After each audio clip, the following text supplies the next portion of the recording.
प्रधानमंत्री नरेंद्र मोदी का काफिला बुधवार को पंजाब के फिरोजपुर जिले के एक फ्लाईओवर पर 20 मिनट तक रुका रहा। उनसे कुछ ही दूरी पर किसान हाईवे पर जाम लगाकर प्रदर्शन कर रहे थे। बारिश के बीच आगे जाने का रास्ता न मिलने पर प्रधानमंत्री को बठिंडा एयरपोर्ट लौटना पड़ा। इस दौरान सुरक्षा एजेंसियों की सांसें थमी रहीं, कहीं पीएम के साथ कुछ अनहोनी न हो जाए। केंद्रीय गृह मंत्रालय समेत तमाम एक्सपर्ट इसे प्रधानमंत्री की सुरक्षा में बड़ी चूक मान रहे हैं।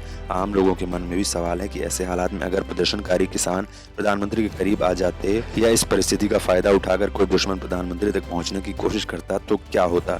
चिंता मत कीजिए, एसपीजी है ना, ये वही कमांडो हैं जो सूट बूट में काला चश्मा लगाए प्रधानमंत्री को घेरे रहते हैं। जरूरत पड़ने पर ये जवान अपनी अत्याधुनिक हथियारों से दुश्मन को पल भर में ढेर कर देते और प्रधानमंत्री को सुरक्षित वहां से निकाल ले जाते। आपको बता दें कि इंदिरा गांधी की हत्या के बाद एसपीजी बनाने की शुरुआत हुई थी। प्रधानमंत्री के पद पर रहते 1984 में इंदिरा गांधी की हत्या हुई। उसके बाद 1985 में एसपीजी बनी। 1988 में स्पेशल प्रोटेक्शन ग्रुप एक्ट 1988 पारित करके इसका औपचारिक गठन किया गया।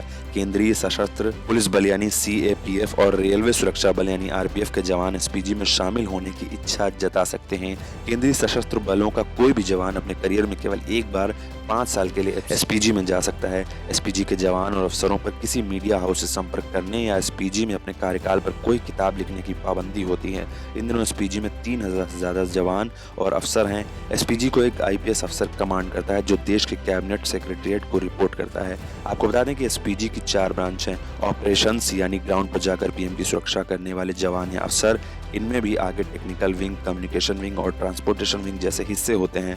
ट्रेनिंग, इस ब्रांच के पास एसपीजी के जवानों को ट्रेनिंग देने का जिम्मा होता है। एसपीजी जवानों को करीब से लड़ने, हथियार चलाने, वीआईपी की सुरक्षा, बिना हथियारों के लड़ने, प्राथमिक चिकित्सा देने, अलग अलग तरह की गाड़ियों को चलाना सिखाया जाता है। इंटेलिजेंस एंड टूर, ये एसपीजी की इंटेलिजेंस विंग है। इसका काम जोखिम को आंकना, संदिग्ध लोगों की जांच करना, नए भर्ती जवानों का बैकग्राउंड चेक करने जैसे काम होते हैं। वहीं एडमिनिस्ट्रेशन ब्रांच के हवाले प्रशासनिक काम जैसे फाइनेंस, ड्यूटी, हथियारों की खरीद आदि के काम होते हैं। आपको बता दें करीब 600 करोड़ एसपीजी का बजट है। 2020 से 21 के बजट में एसपीजी के लिए 592.55 करोड़ रुपए दिए गए थे।